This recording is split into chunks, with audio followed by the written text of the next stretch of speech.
మా చెల్లెళ్ళలో గాలోడిని, తిరుగుబోతోడిని, చదువు సంధ్య లేనివాడిని, ఇంకేమిటండి బరువు బాధ్యతలు లేనివాడిని, ఉద్యోగము సద్యోగం లేనివాడిని ప్రేమించకండి. అదేంటన్నా ముందు చెప్పచ్చుగా. మీరు చూడండి, కావాలంటే ఏ అమ్మాయి అయినా ప్రేమలో పడిందంటే, ఏ అబ్బాయి అయినా ప్రేమలో పడ్డాడంటే చదువు సంధ్య లేనివాడు. ఫోన్ చేస్తే బైక్ రై వచ్చేసి ఉంటాడు. ఆ గాడిదికి చదువు ఎక్కడుంది, కాలేజీ ఎక్కడుంది? పిలిస్తే వచ్చేస్తాడు.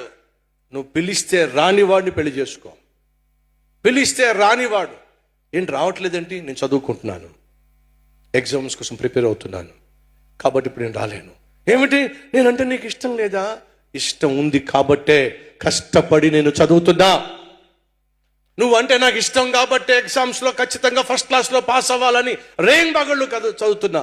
అలాంటి వాడిని ఇష్టపడండి. నువ్వు ఫోన్ చేస్తే చాలు గాల్లో వచ్చేస్తాడు, చూసి గాలోడు అని పెళ్లి చేసుకోకండి.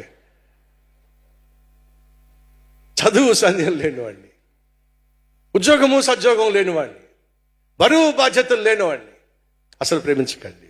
మా చెల్లి